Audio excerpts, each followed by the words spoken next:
यहाँ पर मैं आया और यहाँ आकर का we are running travelling agency, ठीक है। मैंने उसे कहा भाई मैं एक ट्रैवलिंग एजेंसी रन कर रहा हूँ, ठीक है।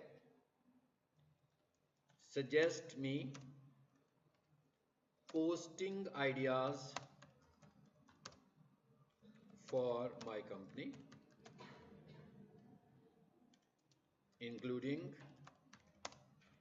Reels, videos, story etcetera. भाई ये ले जी, मैंने उसे कहा मुझे कुछ सीधी सी, मैंने सिंपल सी उससे बात की है कि मुझे कुछ आइडियाज दो। मैंने कहा भाई मैं एक ट्रैवल एजेंसी रन कर रहा हूँ, मुझे कुछ देखते हैं कि वो क्या आइडियाज देता है।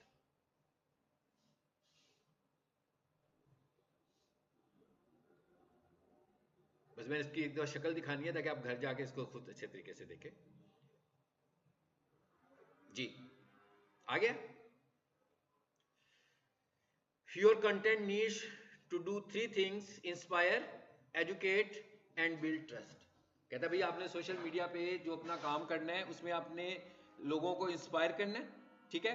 उसके बाद लोगों को एजुकेट करना है। एजुकेट करने का मतलब क्या है कि आपकी जो प्रोडक्ट है उसके मुतालिक एजुकेशन। एजुकेट करने का मतलब स्कूल नहीं है, एकेडमी नहीं है, कॉलेज नहीं है, कोई ट्यूशन नहीं है, बल्कि एजुकेशन का मतलब है कि अपनी प्रोडक्ट को एजुकेट करना है आपने, लोगों को अपनी प्रोडक्ट की इंपॉर्टेंस के मुतालिक बताना है आपने।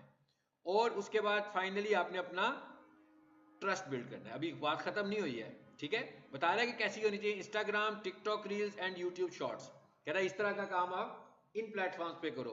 हमने उसे फेसबुक का नहीं कहा, उसने हमें सब कुछ बता दिया, ठीक है। और नीचे आते जाएं जरा, कितना कितना सारा उसने सजेस्ट किया हमें। डील अलर्ट्स, अब ये सारे आइडियाज दे रहा है, पोस्टिंग आइडियाज दे रहा है। ऊपर क्या दिया उसने, question and answers Tuesdays. Tuesday को आप क्वेश्चन एंड आंसर्स में कहता कन्वर्ट कर दें। किस चीज के क्वेश्चन एंड आंसर्स होंगे? आप ही की प्रोडक्ट के, आप ही की सर्विसेज के। देखें जब भी कोई बंदा कुछ खरीदता है तो उसके जहन में कुछ क्यूरीज होती हैं।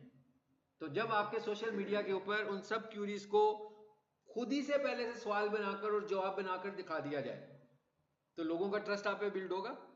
बजाय इसके कि लोग आपको कॉल करके पूछें कि ये क्या होता है, ये इस तरह का करने से क्या होता है, इसके प्रोज क्या हैं, इसके कॉन्स क्या हैं, तो सब चीजें आप खुद ही दिखाने लगे हो। क्विज, तो कितना सारा डेटा आ गया। ये अब आपको सिर्फ मैंने इसलिए दिखाया कि आप इसको समझें और उस तरह का काम करें जिस पे आप काम कर रहे हो। अगर आप ने अपना पेज डिजिटल मार्केटर के तौर पर बनाया हुआ है तो आप उससे सजेशन लेकर उसी तरह की रील्स भी आप बना सकते हो। अब आ जाते हैं इधर वापस ही फेसबुक पे।